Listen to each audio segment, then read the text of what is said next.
So, I've been reading Dan Abnett's Gaunt's Ghost lately, and it reminded me of who the real badasses are in that universe.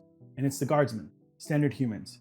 It's not the genetically engineered super soldiers in the giant armor with the regenerative properties. It's the basic humans in basic gear. And even though the line that's pretty famous in that universe is, "They shall know no fear," these guardsmen know fear and they stand their ground anyway. And that takes bravery. Every once in a while in my comments, I see FDM printers acting a little bit timid. Okay, it's like, don't load up the build plate.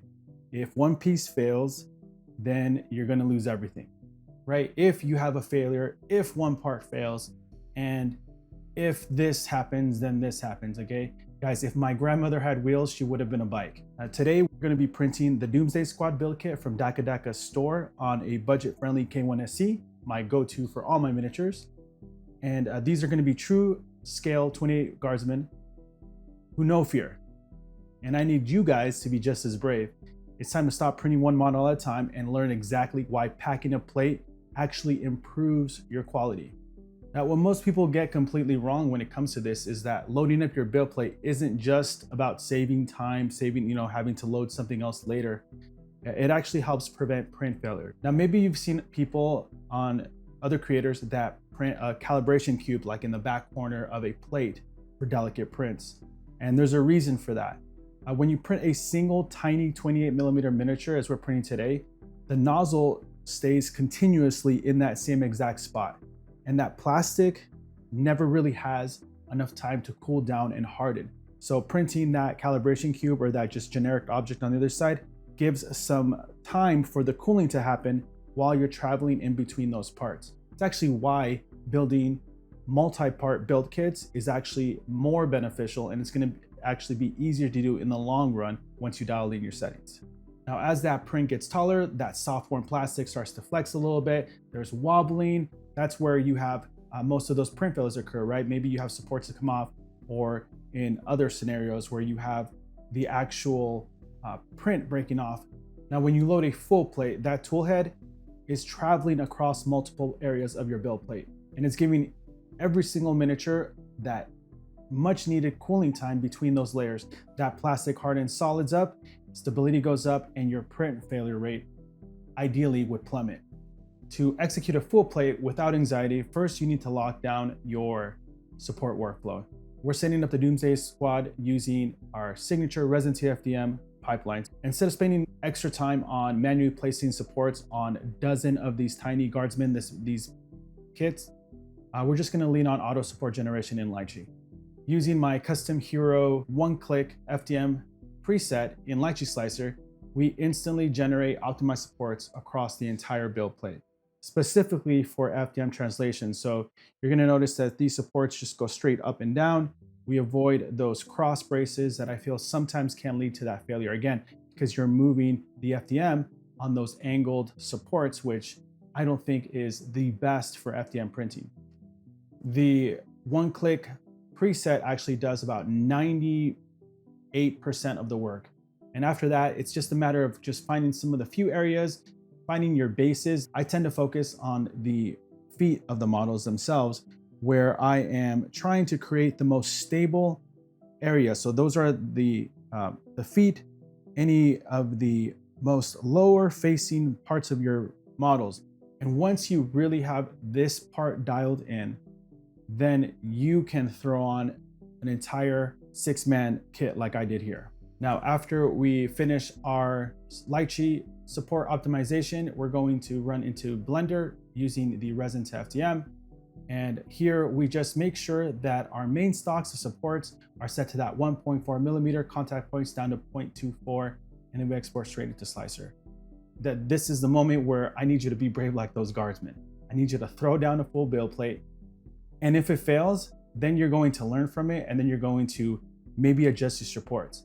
But I've dialed these in with my preset and a few extra supports where I can comfortably throw, 6 models at a time like you're seeing here, and wake up to a finished squad. Printed at a 0.06 layer height. It's kind of what I've been using. It's where I have found the most consistent I guess because I have optimized my workflow for that 0.06 layer height, you know, it's where my settings work the best. However, this is definitely printer to printer.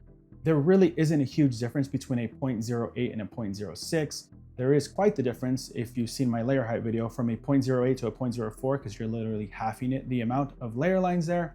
However, 0.06 is kind of what I use. And if you use a 0.08, you probably won't see the difference from a little arm's length away, right? This is under direct lighting like I did in that layer height test that kind of show you that there is a slight difference. Now it's negligible, and really if you're going to use a 0.08, you can use a 0.08.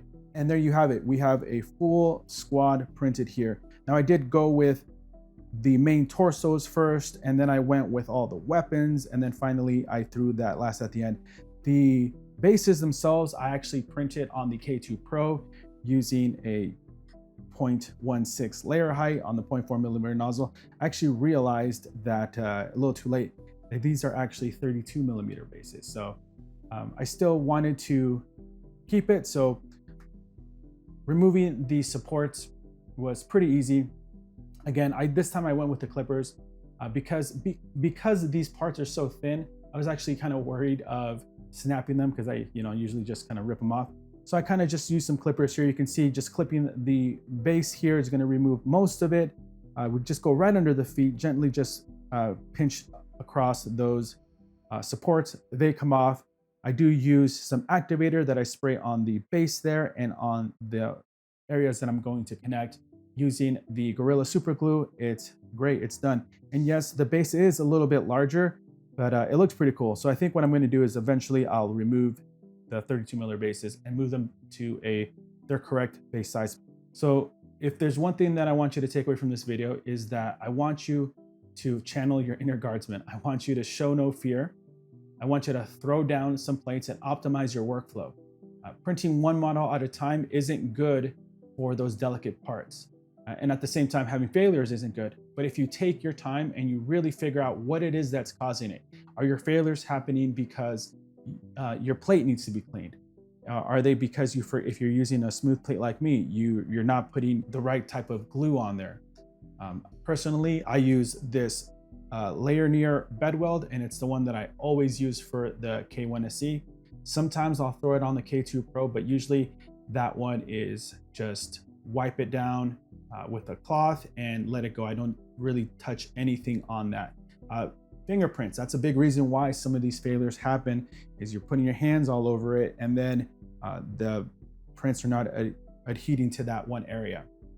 But guys, if you want to get my presets here or anything like that, make sure to check out the Patreon. You're going to get access to all my presets, 0.04, 0.06, 0.08, as well as the Lychee automated support for your one-click preset, which honestly is the big reason why I'm able to kind of crank these out so fast without failure. So definitely check that out if you're interested in that. Make sure to like the video if you're still around. Make sure to comment.